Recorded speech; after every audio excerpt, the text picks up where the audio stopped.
Sekretaris Umum Persekutuan Gereja-Gereja di Indonesia (PGI), Pendeta Darwin Darmawan mengakui pentingnya demokrasi di tengah-tengah krisis yang dialami Indonesia.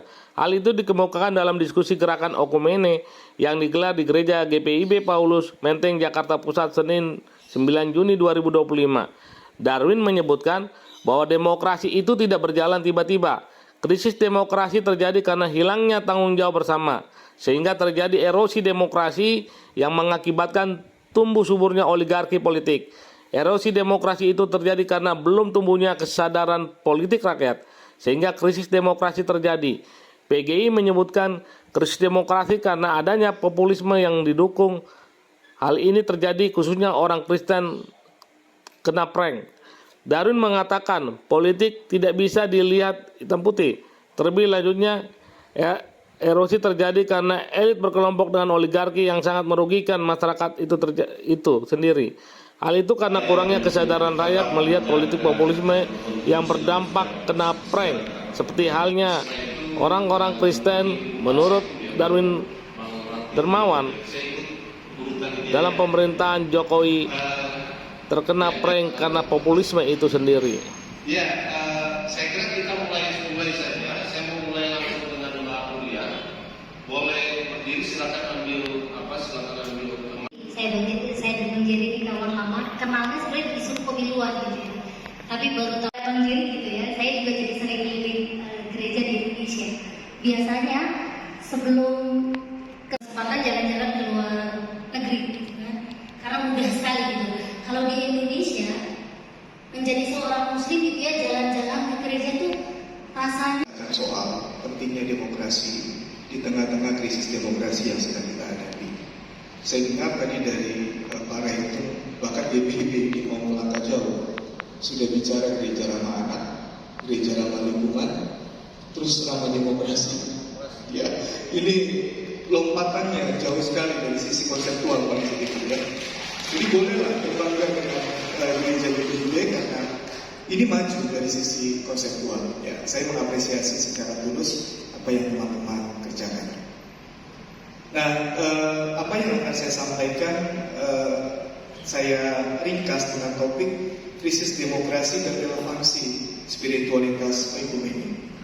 Nah, saudara-saudara, saya sudah tertolong banyak sama Mbak Aulia bagaimana memotret kondisi bangsa kita yang mengalami krisis atau erosi demokrasi.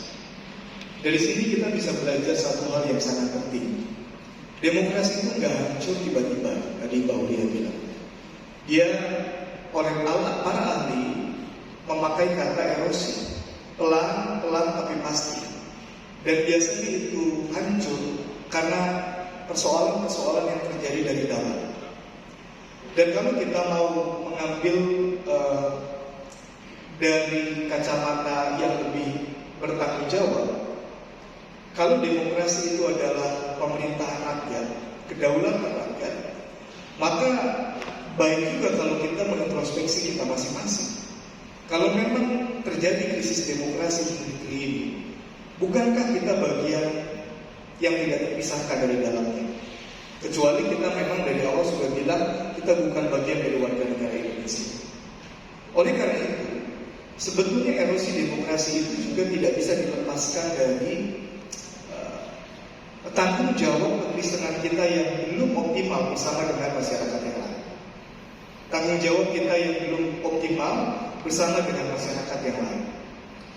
Sebab begini saudara-saudara, beberapa pemikir demokrasi melihat erosi demokrasi itu terjadi pertama-tama juga karena hilangnya kultur atau nilai atau norma bersama dalam kehidupan bersama. Kenapa demokrasi mengalami erosi?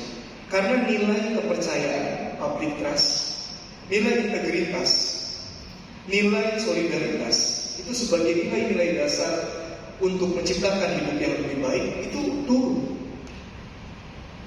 Kita satu sama lain tidak percaya, kita satu sama lain hanya memikirkan diri kita dan seterusnya. Itulah yang memungkinkan kemudian erosi demokrasi yang dipraktekkan oleh para politisi tadi bersama dengan oligarki dapat dengan mudah terwujud. Karena memang rakyatnya sendiri sebetulnya belum betul-betul memiliki semacam kesadaran demokrasi yang baik. Itu yang pertama-tama yang mau saya sampaikan terkait dengan krisis demokrasi yang saat ini oleh para ahli disebut sedang terjadi.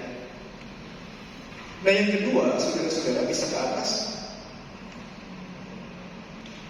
Ya, bisa ke atas lagi. Ada cara yang menarik yang menyebabkan erosi demokrasi itu terjadi. Ke atas lagi, bisa.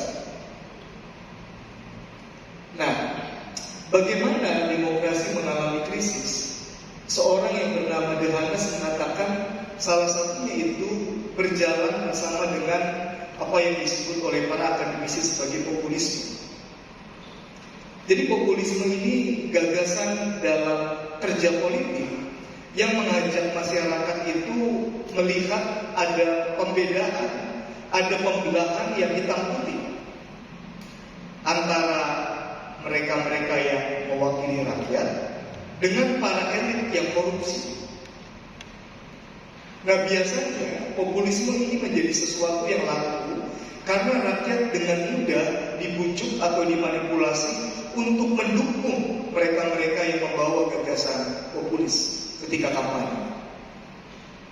Dan sebagian besar dari orang Kristen sempat kena prank gagasan populisme yang misalnya dibawa oleh Pak Jokowi yang menampilkan wajah mewakili rakyat sederhana, tulus, tidak modus, dan seterusnya.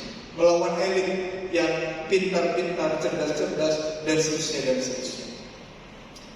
Nah, ini penting buat saya stress, oleh karena politisi itu nggak boleh kita lihat secara hitam putih, karena mereka yang melihat politik sebagai bagaimana mendapatkan kekuasaan selalu perlu kita kritisi dari sisi perspektif orang Kristen. Nanti saya jelaskan di bawah. Yang kedua, selanjutnya bisa ke atas lagi.